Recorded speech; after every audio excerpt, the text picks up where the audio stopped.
Bueno, hermanos, paz y bien, que el Señor les tenga con mucha bendición en este día, que el Señor permita que este día sea un día para alabarle, para glorificarle, para darle todo honor, toda gracia, para que este día el Señor nos llegue con su santa palabra y que esta enseñanza del día de hoy, que es un poco misteriosa, un poco que no podemos tener completo, digamos, toda la película, sino que con la ayuda de las profecías del Antiguo Testamento, con la ayuda de las exegesis, de los teólogos, de la doctrina, vamos a ir desarrollando entonces el tema que nos toca hoy, que es un tema muy interesante, que se llaman los dos testigos, que están en el capítulo 11 del libro del Apocalipsis, y nosotros vamos a recordar que estamos viniendo en este paréntesis que está entre la sexta trompeta y la séptima trompeta. Entonces, primero, como siempre, vamos a empezar con una pequeña oración invocando a nuestro Dios. En el nombre del Padre, del Hijo y del Espíritu Santo. Amén. Padre Santísimo, Padre de amor, bendito Señor Jesucristo, un solo Dios, un solo Señor. Espíritu Santo Paráclito, ven con tu fuerza, ven con tu amor, ven a aletear sobre cada uno de nosotros, ven a nuestros sentimientos, a nuestros corazones, a nuestra alma, a nuestro espíritu, ven a lo más íntimo de nuestro ser, para que todo nuestro ser se dirija hoy en este momento a encontrarnos con la palabra de Dios y que nada nos perturbe, que nada nos distraiga. Te pedimos, Espíritu Santo Paráclito, que entres a ser nuestro director, la luz y el amor de nuestro corazón, bendiciendo el nombre de nuestro Dios, nuestro único Señor, el por quien estamos aquí nosotros reunidos, dando la gracia al Señor, bendiciendo su santo nombre.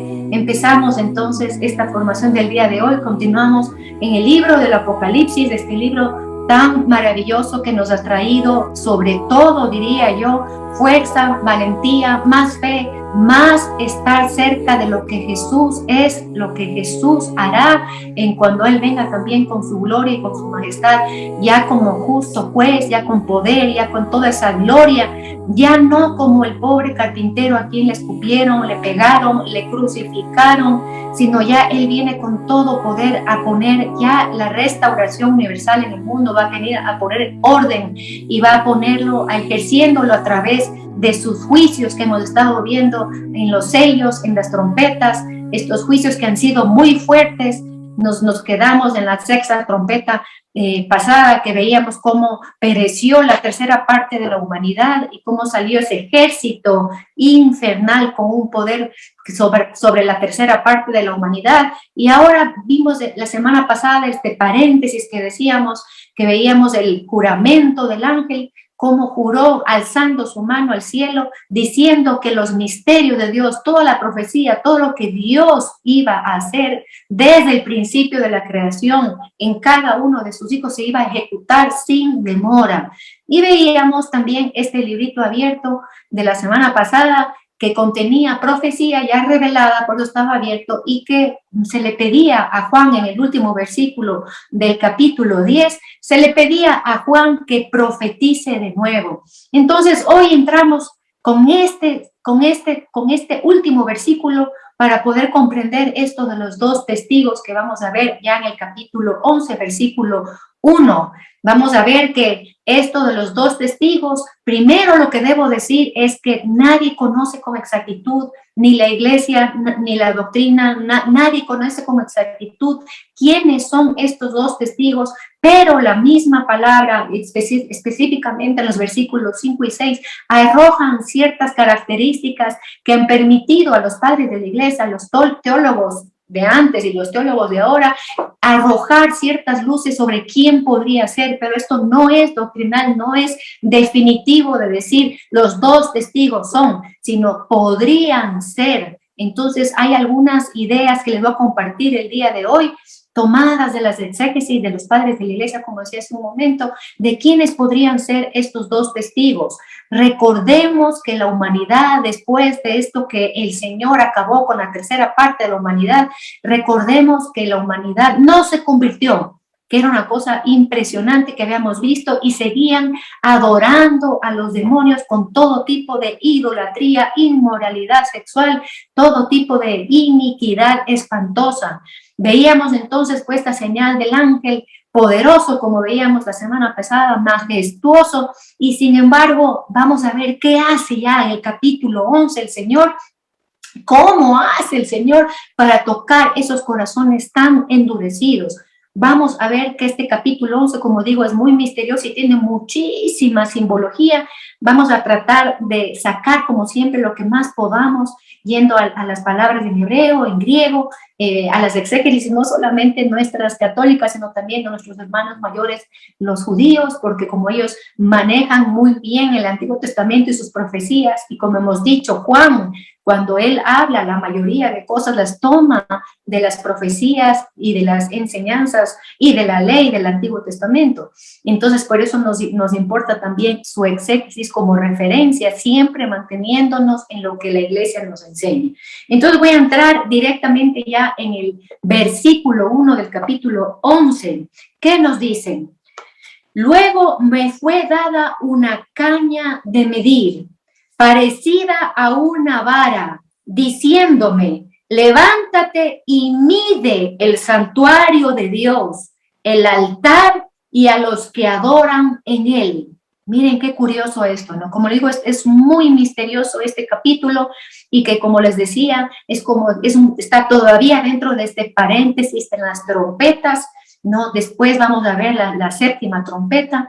Entonces, ¿qué le dice esta voz? ¿No? Dice, porque dice, ¿qué pasó aquí? Se le da a Juan una caña de medir. Nuevamente tenemos que irnos al Antiguo Testamento para que nosotros podamos comprender esto de qué significa medir. ¿Ya? Medir, nosotros podemos ver que, por ejemplo, en el profeta Isaías, vemos que se utiliza para dos finalidades la medida de una ciudad o de en este caso, templo. En el profeta Ezequiel, en el capítulo 47, ahí aparece, versículo 1 y siguientes, ahí aparece cómo Ezequiel también se le entrega una vara para medir y mide el templo. Entonces hemos visto en el Antiguo Testamento estos puntos de medir. Por ejemplo, también en Isaías, como mencionaba, se mide la ciudad de Edom, que eran una ciudad pagana, que no era el pueblo de Dios, y que esa vara de medir era para traer destrucción. Entonces, esta vara de medir, cuando se aplica al pueblo de Dios, a la ciudad santa de Jerusalén, al templo, al santuario, en cambio no se refiere a destrucción, sino a restauración. Si le dice aquí que va a medir el santuario, está diciéndonos que va a restaurar el santuario, que lo va a dejar como Dios quiere que sea. Miren qué importante esto conocer, porque también cuando nosotros si leemos solitos esto, de pronto no comprendemos, que como digo, tiene tantas cosas misteriosas, ¿no? Y dice, ¿qué mide? Tres cosas aquí, ¿no? El santuario de Dios, el altar y los que adoran en él, ¿ya? Los que adoran, qué misterioso también esto, ¿no? A las personas, dice, les va a medir a las personas, ¿ya? Una exégesis nos dice también que esto de medir, cuando se refiere al templo, al santuario, a las personas, es como otro sello, como otro sello, como fueron los 144,000, o sea, un sello que no se toque, lo que se va a medir en este momento por la caña que le fue entregada a San Juan, no se le va a tocar, es como una protección del santuario, del altar y de los que adoran en él. Esto es que tenemos que tener ahorita puesto para poder comprender los siguientes versículos. Tenemos que tener, digamos, presente, más bien dicho, para tener en los siguientes versículos entender mejor. ¿Qué dice el versículo 2? Nos dice, el patio exterior del santuario, déjalo aparte, ¿ya? No lo midas, no se va a restaurar eso, no se va a poner esa protección, ese sello, no lo midas el patio exterior, porque ha sido entregado a los gentiles. Utiliza esta palabra gentiles en el tiempo del Señor. Gentiles eran todos los que no eran del pueblo de Dios, todas las naciones, ¿no? Por eso a San Pablo se le llama el apóstol de los gentiles, porque él iba a predicar afuera del pueblo de los judíos, iba a ser pueblo de Dios en adelante, después de la predicación de San Pablo. Cuando estamos aplicando la palabra gentiles aquí en el Apocalipsis y en general en el Nuevo Testamento, no solamente se refiere a las naciones que no son de Dios, a las naciones paganas, sino las personas, no importa qué nación, raza, lengua, a las personas que no están dentro del pacto de Dios, los que no están en la alianza con nuestro Dios. Entonces dice, no midas esta parte exterior, este atrio del santuario, porque ha sido entregado a los gentiles, ¿para qué? Para que pisotearan la ciudad santa 42 meses. Ahí comienzan un poco estos misterios de estos números y de estos tiempos que vamos a comprender también con el profeta Daniel en el capítulo 7, que nos habla de las 70 semanas de Daniel y que este periodo de 42 meses correspondería a la última semana de las 70 semanas de Daniel y que correspondería a un periodo de tiempo que la iglesia lo ha determinado como un periodo de persecución a los santos de Dios, a la iglesia de Dios, que se traduce también en los 1260 días que vamos a ver a continuación, y también se traduce en los 3 años y medio que habla también el profeta Daniel en el capítulo 9. Entonces estamos viendo que estos números arrojan nuevamente esa cifra que es un tiempo de persecución, 3 años y medio. 3 y medio, ustedes saben que es la mitad de 7. 7, como ustedes conocen, es el número de la plenitud, de la totalidad de la obra y del mensaje de Dios. Entonces eso sería la mitad, ¿no? La mitad del número sería esta parte incompleta, esta parte de la persecución a la iglesia, persecución a los santos de Dios, como decía hace un momento, ¿no? El santuario es el corazón de Jerusalén, ciudad santa, que ya en este momento que nos dice aquí la ciudad santa en este versículo 2, se refiere no tanto a la Jerusalén terrestre de aquí, sino a al mismo pueblo de Dios, a la misma iglesia de nuestro Señor Jesucristo. Nosotros tenemos que conocer un poco cómo era el santuario en el tiempo de nuestro Señor Jesucristo, construido por Herodes. Este santuario tenía entonces 4 atrios. En un atrio, entonces estaba el santo, como conocemos el santo de los santos, que sería considerado como santuario, templo, y de ahí tenía los siguientes atrios: el atrio de los sacerdotes, el atrio de los israelitas y el atrio de las mujeres, y de ahí venía el atrio de los gentiles. O sea, hasta ahí los gentiles solamente podían entrar hasta ese atrio y no podían pasar más allá, ¿no? Y aquí está diciendo que ese atrio se le entrega a los gentiles. ¿Para qué? Para que pisoteen, utiliza esta palabra aquí, para que pisoteen la ciudad santa por estos 42 meses, 3 años y medio, este número imperfecto de persecución. Pisoteen. También tenemos que nosotros comprender a qué se refiere, y eso también vemos en el Antiguo Testamento, que cuando los enemigos del pueblo de Dios entraban a invadir, pisoteaban, significaba también entrar, por ejemplo, dentro del templo y también profanar el templo.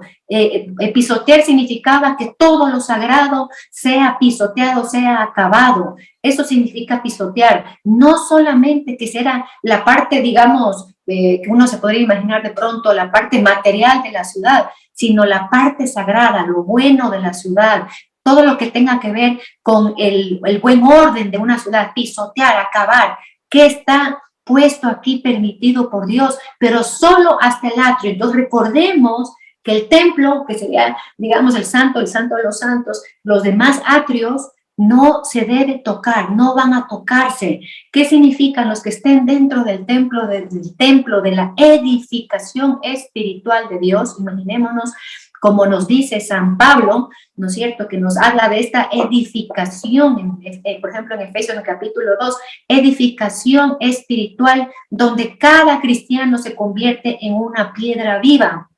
De eso está hablando, entonces no va a tocar esto, lo que estamos viendo a ver el día de hoy. ¿Qué más nos dice, no? Aquí, con respecto a la edificación, para poder comprender esto, porque como digo, algunas personas que he escuchado esta explicación de este capítulo lo aplican directamente a la Jerusalén de ahora, terrena, ¿no? Y nosotros como católicos lo tenemos que aplicar a esta construcción, a esta edificación espiritual que es la iglesia aquí en la tierra, ¿no? Aquí en la tierra. ¿Qué dice, por ejemplo, Primera de Corintios 3, 16, 17? Dice, ¿no sabéis que sois templo de Dios y que el Espíritu Santo habita en vosotros? Nosotros hemos oído, creo que muchas veces esto, que somos templos vivos del Espíritu Santo, pero aquí nosotros tenemos que ver lo que dice la palabra de Dios. Aquí dice, somos templo de Dios, donde habita el Espíritu Santo. Somos templo de Dios. Dice, porque si alguno destruye el templo de Dios, Dios lo destruirá a él, porque el templo de Dios es sagrado y vosotros sois ese templo, ¿ya? Ese templo. Entonces, estamos aquí viendo dos cosas importantes hasta este momento en estos dos versículos. Uno, que se le entrega esta caña de medida a Juan para que mida el templo de Dios, como dice aquí, el santuario de Dios, el altar y a los que adoran en él. ¿Quiénes son los que adoran? Estamos viendo aquí, entonces, contestado por la primera carta de los Corintios 3:16, que nosotros, los cristianos, que debemos ser eso, el templo vivo de Dios, del Espíritu Santo, somos esa edificación de Dios, somos esos adoradores que debemos, como dice el Señor en el Evangelio, adorar en espíritu y en verdad. Se les entrega entonces a las naciones donde después nosotros ya en el capítulo 13, donde aparece la bestia, veremos estos imperios, estas naciones con poder para pisotear, acabar el resto de la ciudad. Ahora, nosotros, como digo, como todo es misterioso y siempre digo, hasta que llegue el día del Apocalipsis sabremos y diremos, ha sido así. Posiblemente pueda ser que físicamente también haya esta invasión a la ciudad santa de Jerusalén, la que está, digamos, la del país de Israel, ¿no? Pero acordémonos que siempre estamos hablando de la iglesia. Toda la profecía del Apocalipsis tiene por centro a Cristo y con Cristo estamos todos los creyentes. Y ahora en este capítulo se está hablando que estos creyentes son esta construcción espiritual, ¿no? Y como nos dice San Pedro, ¿no?, en su epístola, nos dice, entremos en esa construcción espiritual, que nosotros seamos piedras vivas, que seamos trabadas en Cristo, ¿no? Aquí nos dice clarito esto. Dice, entonces, quien destruye el templo, hablando de cada uno de nosotros, Dios le destruirá. ¿Por qué? ¿Por qué dice le destruirá? Y esto es lo que sucede con estos gentiles que por el poco tiempo, 3 años y medio, es un tiempo corto, se le entrega por permisión de Dios para que pisoteen en Israel. ¿Qué pasa? Y San Pablo también nos explica aquí, cuando habla de esto de la edificación espiritual, nos arroja a la luz que hay 3 tipos de personas, ¿ya? La una dice que son los que construyen con solidez. Los otros construyen con materiales que no resisten y se puede caer el edificio espiritual, se puede caer tu vida espiritual, se puede caer tu fe. Dice, y los otros son los que en vez de construir, destruyen.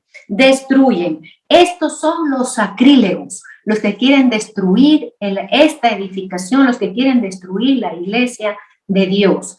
Eso es lo que estamos viendo. Espero poder explicar bien, porque como digo, esto es muy misterioso, tiene muchos símbolos, pero es muy hermoso y nos da muchas enseñanzas. ¿Ya?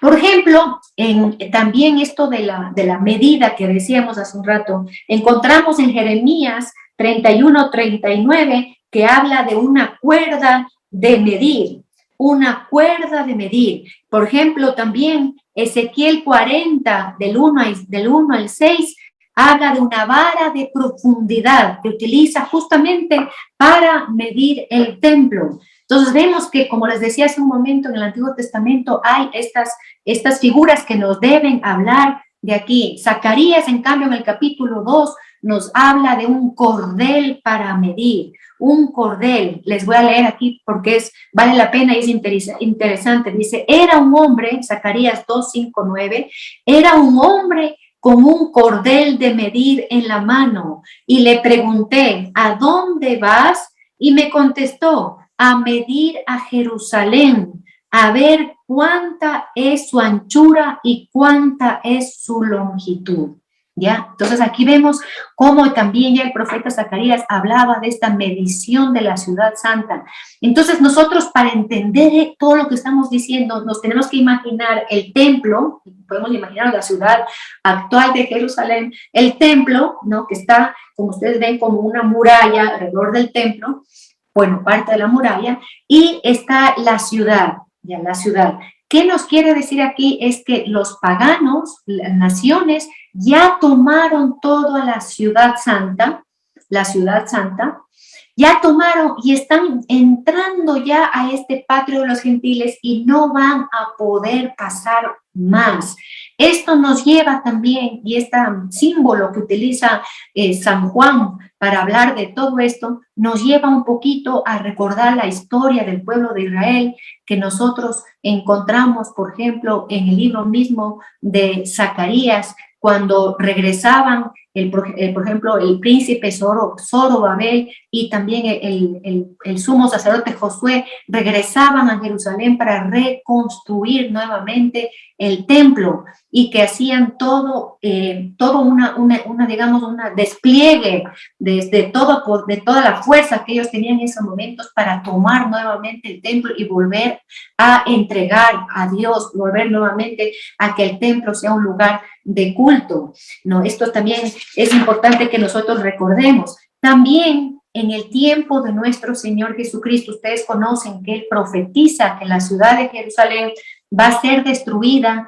70 años después de su muerte, ¿no? Y 70 años después el Imperio Romano entra también a la ciudad de Jerusalén y en los años 70 es destruido el templo, como ustedes conocen, y es destruida, devastada, y Jerusalén recibe una pisoteada, como dice aquí, pisoteada por el Imperio Romano. Y esto que les voy a decir ahora es lo que habla, lo que nos puede hablar para poder nosotros comprender lo que va a suceder en este momento que estamos en el capítulo 11, ¿no? Entonces entra el pueblo romano, el Imperio Romano, perdón, y desde el año 68 al año 70, 2 años, dicen con una furia, con un poder, los celotes, que era una rama, digamos, de los judíos, que eran los caudillos, los revolucionarios, los que cogían las armas para defender. Los celotes por 2 años pudieron defender el templo y lograron que no penetren a estos atrios y solo llegaban hasta el atrio de los gentiles, exactamente lo que nos está diciendo aquí en Apocalipsis 11. Lo que estoy contando es historia.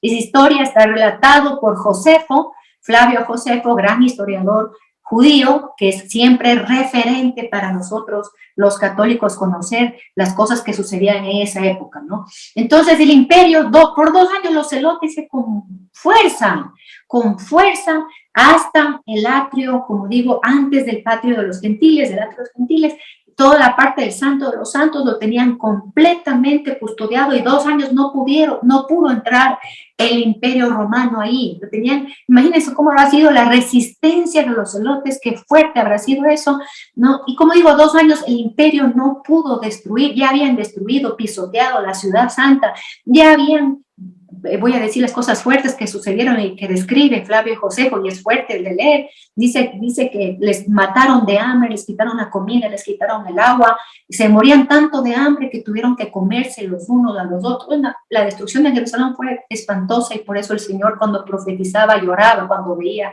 él eso en su interior, ¿no? Y también les violaban, bueno, ya, no voy a mencionar más. Eso se refiere a pisotear, eso es lo que estamos hablando ahora en este capítulo.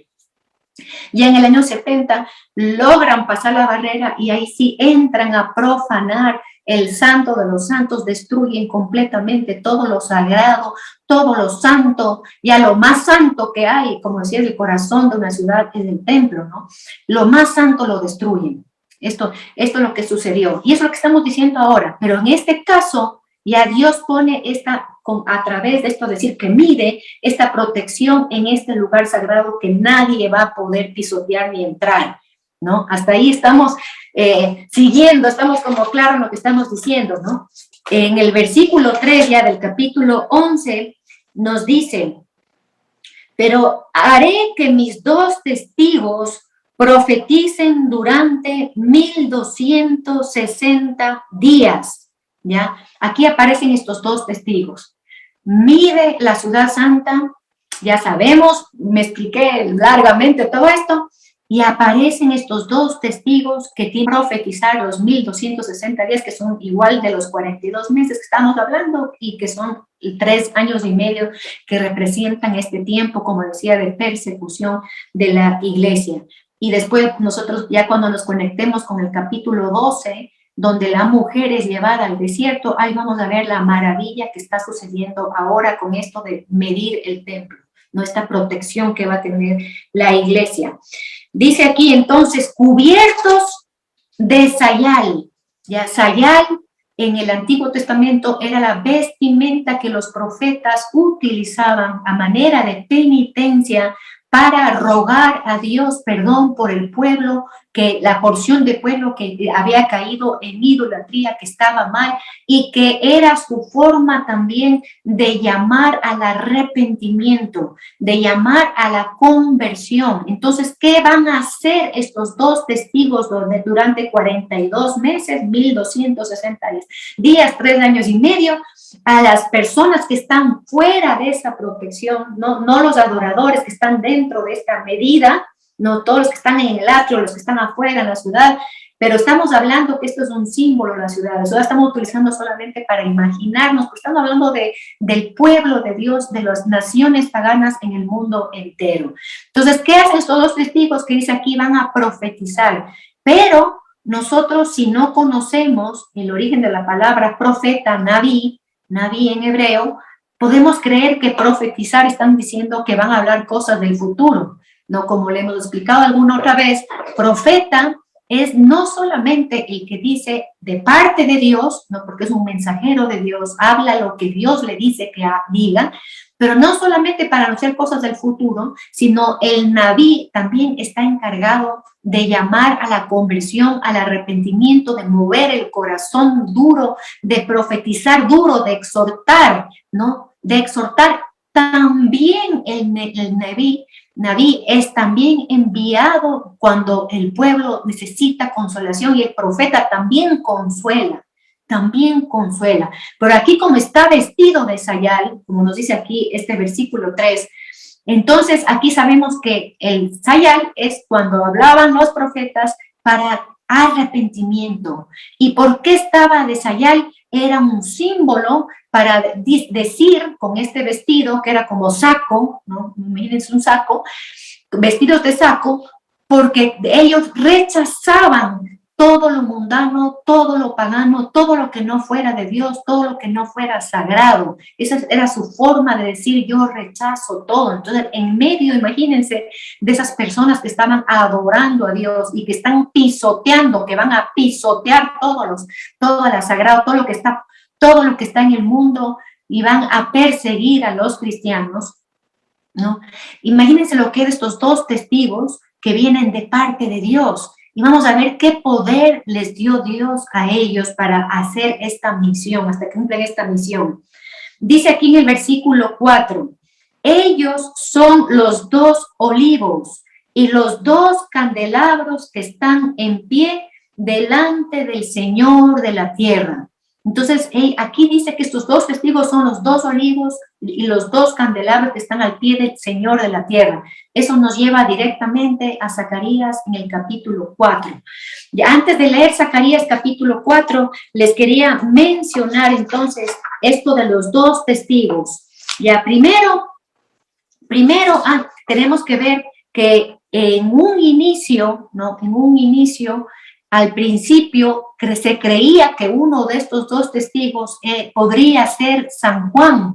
¿Y por qué decían? Y esto lo decía padres de la iglesia como San Ambrosio, San Hilario, San Francisco de Sales. Ellos decían, ¿no?, que podría ser uno de ellos San Juan, porque en el último versículo del capítulo Dios decía, les mandó a profetizar. Anda y profetiza, ¿no es cierto? Con el librito abierto, anda y profetiza.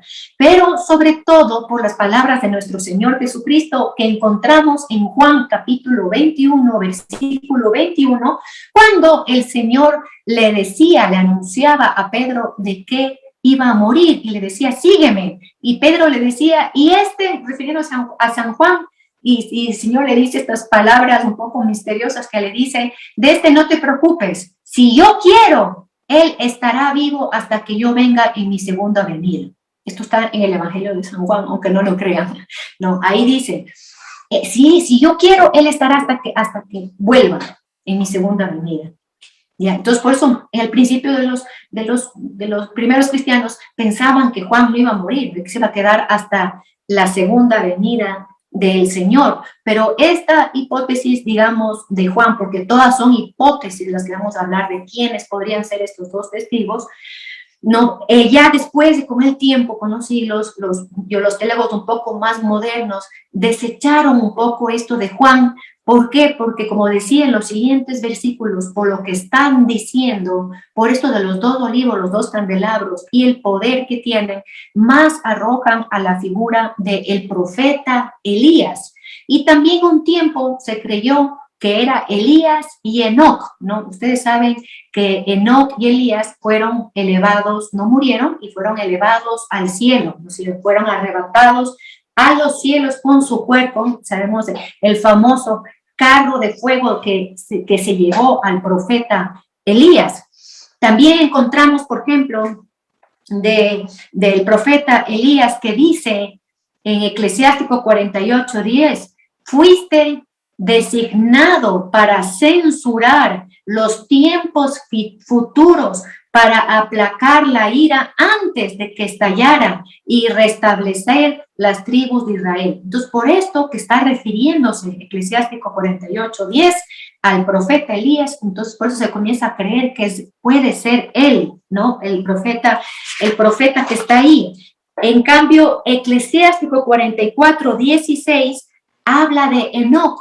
Dice, Enoc agradó al Señor y fue arrebatado, a ejemplo de conversión para todas las generaciones. Entonces, después pensaban que eran Elías y Enoc, que podrían ser estos dos testigos. Luego ya los teólogos modernos, y además más cercano a nuestro tiempo, ya desecharon a Enoc y siguen con la idea de que puede ser Elías el uno, pero ya le ponen al otro testigo como posiblemente pueda ser Moisés. Moisés, y ya voy a explicar por qué, porque más adelante vamos a ver estos poderes que tenían, y Moisés hizo eso en el Éxodo. Entonces puede ser. Además que hay una tradición judía, ¿no?, que explica que Moisés fue elevado cerca de un monte del Jericó, fue elevado al cielo también. Eso es una tradición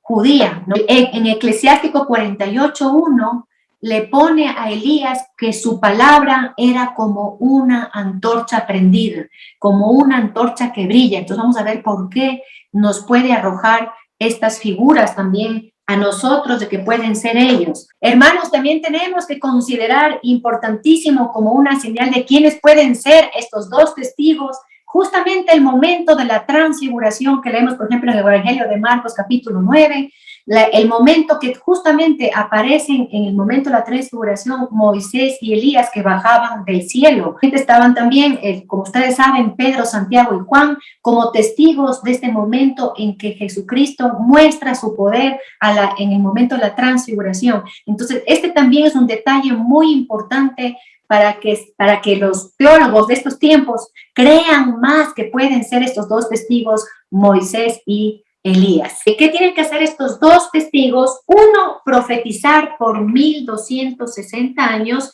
Dos, ir cubiertos de sayal saco de los profetas, como decíamos, su misión, ¿cuál es? Una protesta continua contra la aparente victoria del mal, contra la aparente, todo esta que veíamos, esta profanación espantosa de la adoración a los demonios, contra eso. ¿Qué predican? Predican como Nabís, como decía hace un rato, penitencia, arrepentimiento, a la manera de San Juan Bautista. ¿Nos recuerda San Juan Bautista?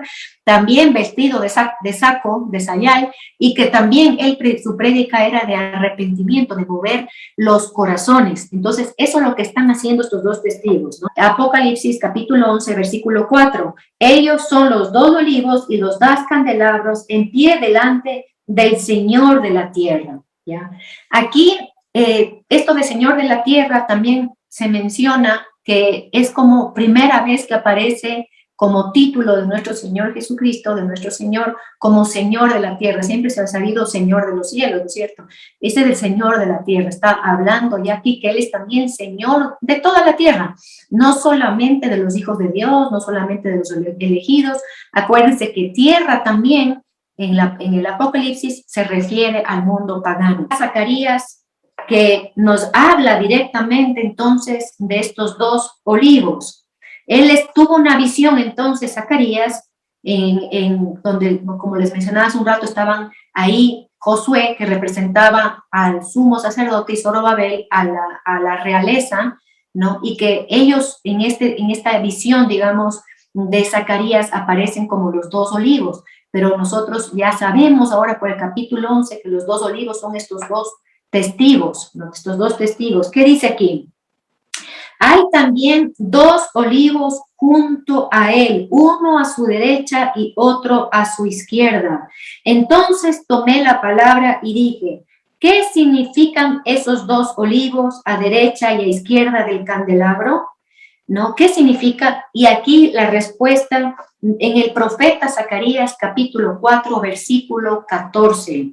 Dice, son los dos ungidos que están al servicio del Señor de toda la tierra. Miren, aquí aparece, ¿no? Esto del el Señor de toda la tierra, y por eso nosotros, bueno, no nosotros, los estudiosos de la palabra de Dios, le atan a este versículo 4 del capítulo 11 del Apocalipsis, ¿no? Que aparece el Señor de la tierra, aparecen estos dos olivos junto a los candelabros, ¿no? ¿Qué son la representación de todo esto, de estos ungidos con U mayúscula, como está escrito aquí en la palabra de Dios? Sabemos que ¿qué significa literalmente ungido? Significa lleno de aceite, eso significa.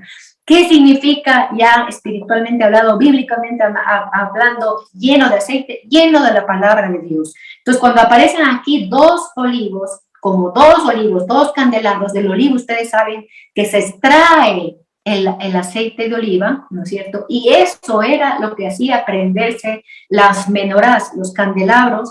¿Y qué significa esa prender? Se prensa, ¿no es cierto?, las olivas para sacar el aceite, ¿no es cierto? Y de ese aceite se prende. ¿Y qué significa prender? El candelabro era hacer luz por medio de los designios y de la palabra de Dios, que viene a poner luz en medio de la oscuridad. Entonces ellos son literalmente dos olivos, dos llenos de aceite, que están yendo a predicar con la palabra de Dios para traer luz en ese momento de tanta oscuridad que se está viviendo en este tiempo entre la sexta y la séptima trompeta. Miren qué lindo, ¿no? Como lleno como de símbolos, pero muy interesante, y que nos son respondidas con las profecías del Antiguo Testamento. ¿Qué dice a continuación? Si alguien pretendiera hacerles mal a estos dos testigos, saldría fuego de su boca y devoraría a sus enemigos, nos dice aquí el Apocalipsis 5. No, nosotros tenemos que entonces como primerito ver cómo en Primera de Reyes, capítulo 17, versículo 11, justamente el profeta Elías, cuando estaba en la montaña de Dios, el rey mandó 50 generales, 50 del ejército de él, un general, lo he dicho, 50 del ejército, a apresar a Elías, y Elías, ¿no? ¿Qué le dicen a Elías? si tú que eres el enviado de Dios, tú que eres el profeta de Dios, ven con nosotros porque te lo ordena nuestro rey. Y él le contesta, le dice así, con estas palabras, el profeta Elías, ¿no? Si yo soy verdaderamente el enviado de Dios, que caiga fuego del cielo y les consuma. Y fue eso lo que pasó, ¿no? Por estos versículos es que nos arrojan más a que podría ser Elías, porque Elías en varias ocasiones hizo bajar fuego del cielo. Y como decíamos hace un momento en Eclesiástico, que dice que lo que sale de la boca de él es fuego. Es fuego. Entonces, tiene dos connotaciones esto que dice en este momento. Dice, si alguien quiere tocar a estos testigos, saldría fuego de su boca y los devoraría. No podrían tocarles. Tienen ellos digamos, un sello de Dios que nadie les puede tocar, nadie les puede matar. Querrán matarles, querrán perseguirles, querrán callarles como más puedan, pero no podrán. No podrán y tendrán todo este poder dado por Dios. ¿No? Y como decía, tiene dos sentidos esto de que sale fuego por la boca y para devorar. En este sentido de, como sucedió, como digo, relatado en el libro de Reyes, que pedía a Dios, baja fuego del cielo y consúmeles, uno, y dos, fuego de la boca, significa también esa prédica, esa palabra, ese fuego que sale, que también puede consumir a la persona que está en el pecado mortal, en lo más hondo de las tinieblas dentro de su ser, ¿no? Entonces tiene este doble significado. Dice, ¿qué más dice aquí? Versículo 6, estos tienen el poder de cerrar el cielo para que no llueva los días en que profeticen. ¿No? Esto también encontramos también en el mismo libro de Primero de Reyes, capítulo 17 mismo, encontramos cómo también pedido por el mismo Elías, hubo sequía por durante tres años que él pidió y no hubo, ¿no? Se cerró el cielo. Tenía el poder de cerrar el cielo, ¿no? Y aquí dice también, tienen el poder de cerrar el cielo para que no llueva los días en que profeticen. Tienen también poder sobre las aguas para convertirlas en sangre. Eso encontramos nosotros, en cambio, en Éxodo capítulo 7, versículo 17, que hace Moisés. ¿Se acuerdan que convierte las aguas del río Nilo en sangre? Entonces, por eso, por estas indicaciones, los teólogos modernos dicen que podrían ser Elías y Moisés, ¿no? Pero seguro algo no sabemos. El día que llegue sabremos, diremos, ellos han sido los dos testigos, ¿no? También esto de que tienen el poder de cerrar el cielo para que no caiga agua, no caiga lluvia, como dice aquí el versículo 5, también la lluvia en la palabra de Dios significa bendición. Entonces, ¿qué están diciendo aquí? Que estos dos testigos tienen el poder de cerrar el cielo para que no caiga bendición mientras ellos están profetizando, porque están profetizando con exhortación, ¿no? Entonces, también quiere decir eso. Dice, y también tienen el poder de herir la tierra con toda clase de plagas, todas las veces que quieran.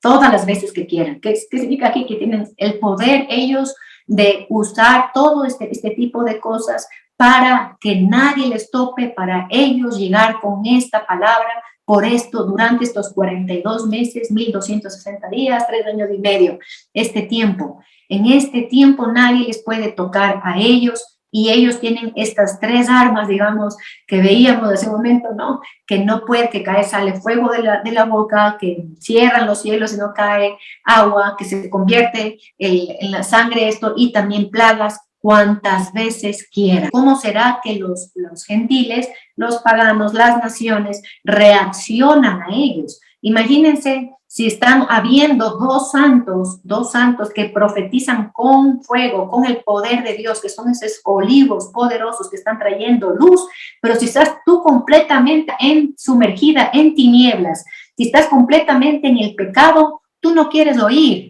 No quieres oír. Ustedes deben conocer personas que están así encerradas en su pecado mortal, que no quieren oír nada que venga de la palabra de Dios, que no quieren oír ninguna exhortación, que te dicen más bien, déjame en paz, es mi vida, yo hago lo que quiera. En este tiempo de tinieblas, peor. ¿Qué tienen entonces los habitantes como decíamos, del resto que están pisoteando Jerusalén, mientras pisotean lo sagrado, lo sano, todo lo bueno, mientras vuelve esto como Sodoma y Gomorra, ya. ¿Qué será esta voz profética de los dos testigos? Algo que no quieren oír, algo que no quieren recibir de Dios y algo que rechazan completa y totalmente. Miren lo que sucede ya después, ¿no?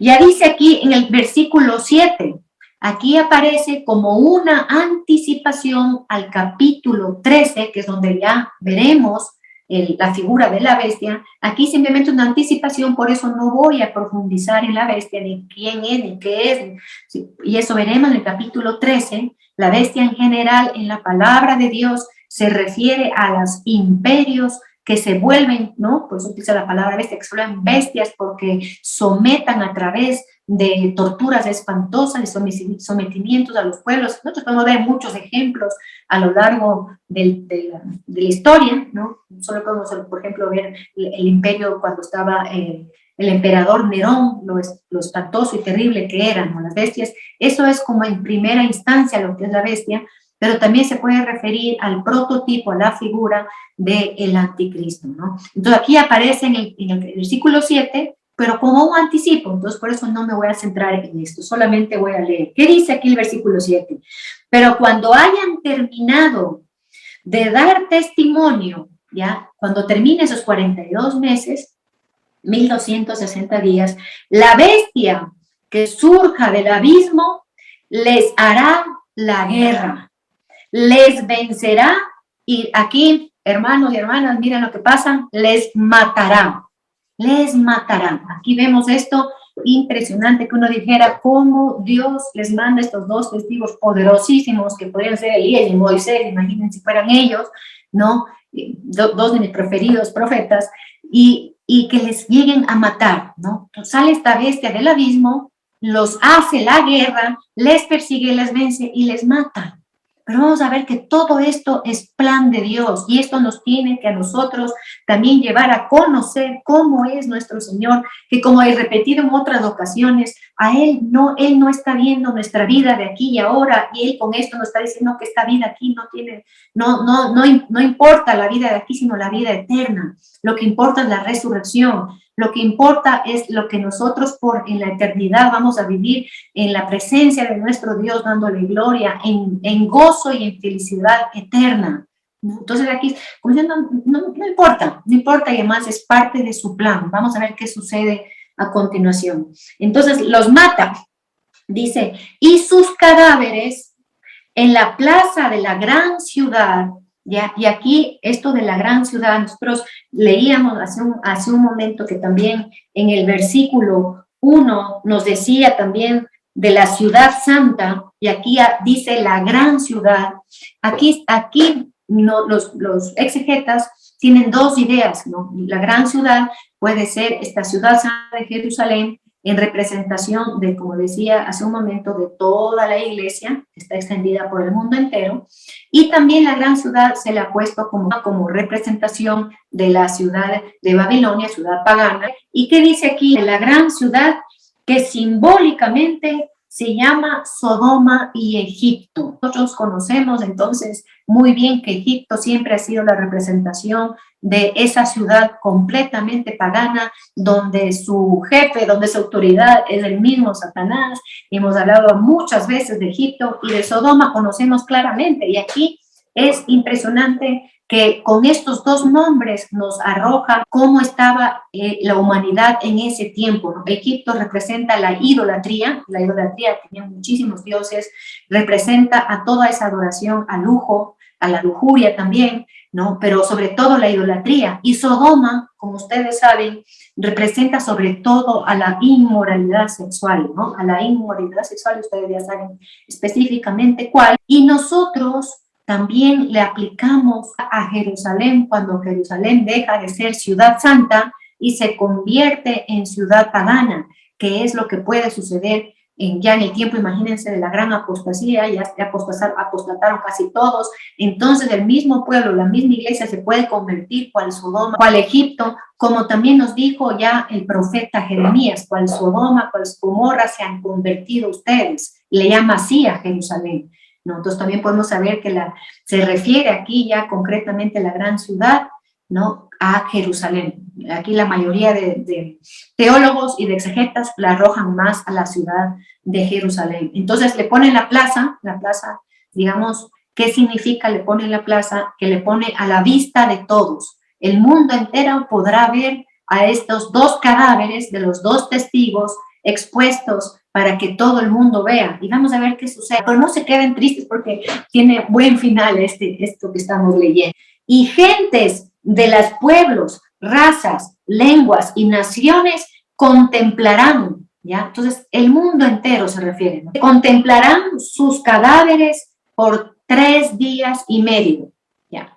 Aquí nos pone el Señor, como digo, todo el mundo podrá contemplar, puede ser ciencia, puede ser redes, puede ser, no sé, no sabemos cómo será la tecnología de la época del Apocalipsis, ¿no? Pero todos le podrán ver a estos dos cadáveres ahí.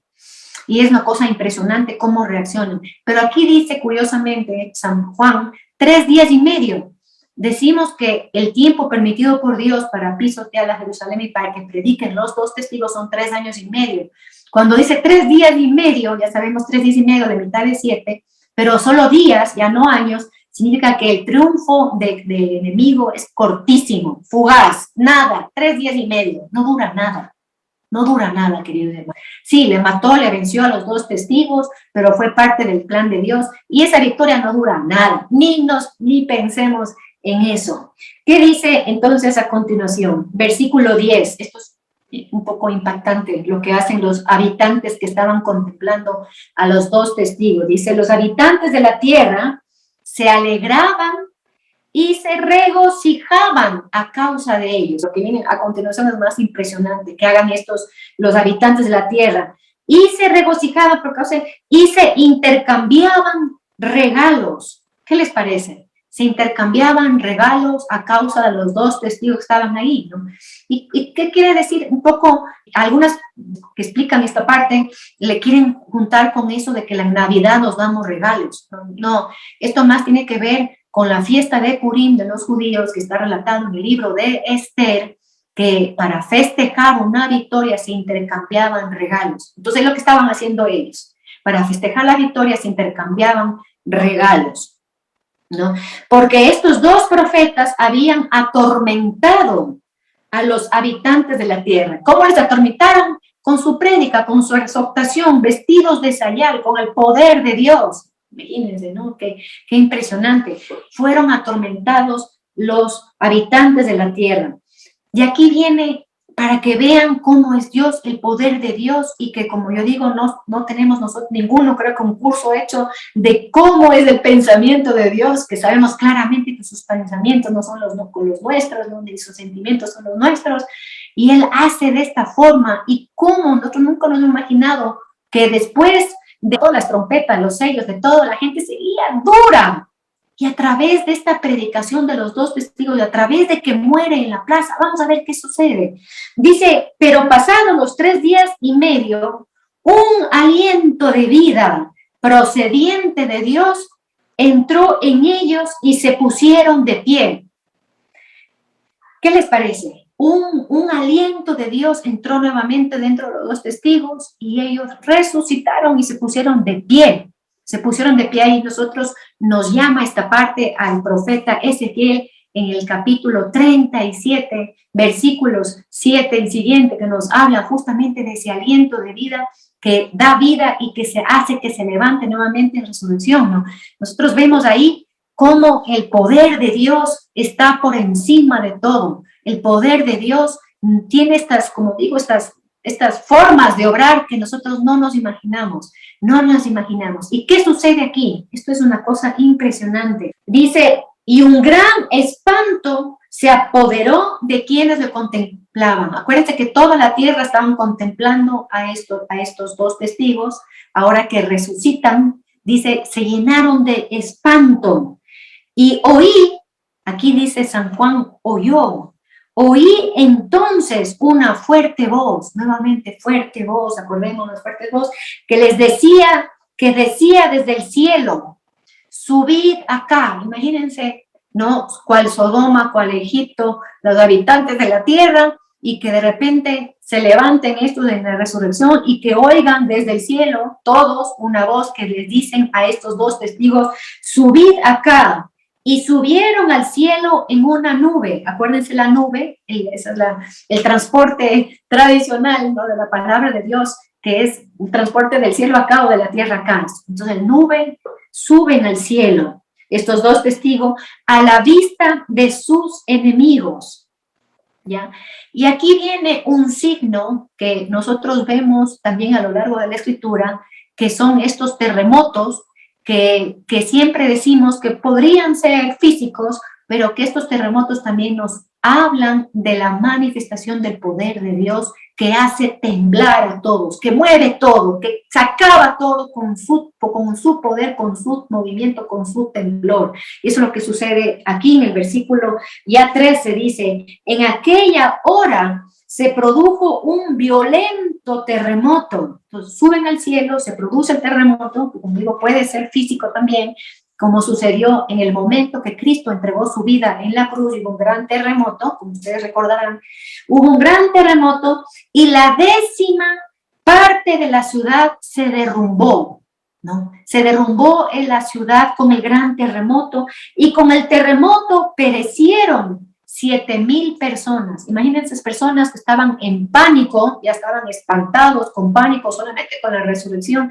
Aquí con este terremoto ya perecen. Con este poder que viene del cielo perecen 7,000. Con este soplo o terremoto real, no perecen y se destruye la ciudad, ¿no?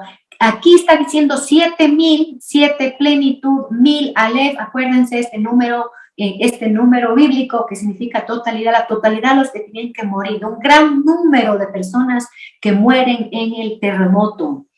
¿Y qué sucede enseguida? Dice aquí: los supervivientes, presa de espanto, dieron gloria al Dios del cielo. Miren, hermanos, por fin los hombres duros que estaban adorando al enemigo, por fin. Imagínense, la vez pasada se mató la 3ª parte y nada. Aquí se mata solamente a 7,000, menos, digamos, menos personas que la 3ª parte, ¿no?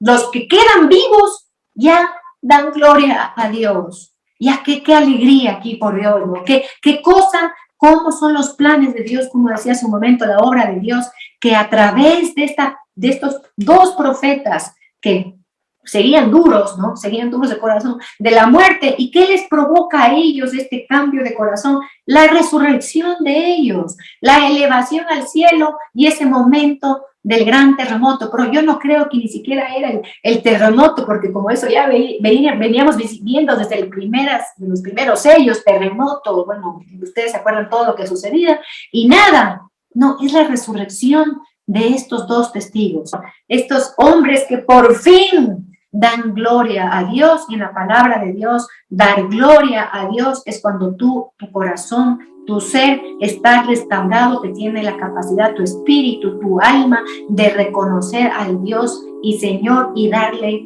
gloria. Darle gloria significa darle todo lo que Dios se merece por ser Dios, darle todo ese honor, todo ese poder, toda esa sabiduría a nuestro Señor. Miren qué fuerte, bonito todo esto que hemos visto. Le vamos a agradecer al Señor entonces por todo lo que ha permitido que nosotros conozcamos el día de hoy a través de esta enseñanza de los dos testigos. Solo quiero recalcar que no sabemos exactamente quiénes son, no importa quiénes sean, si son Elías, Moisés. También leía que algunos también dicen que pueden ser Pedro y Pablo. No sabemos, ¿no? Por la palabra, por esto de devorar el fuego, por convertir en sangre el agua, por estos signos, se puede pensar que podrían ser Elías y Moisés, pero lo que importa es lo que Dios hace. Dios hace y cómo logra su victoria, cómo logra su impresionante. Es maravilloso el actuar y el poder de Dios.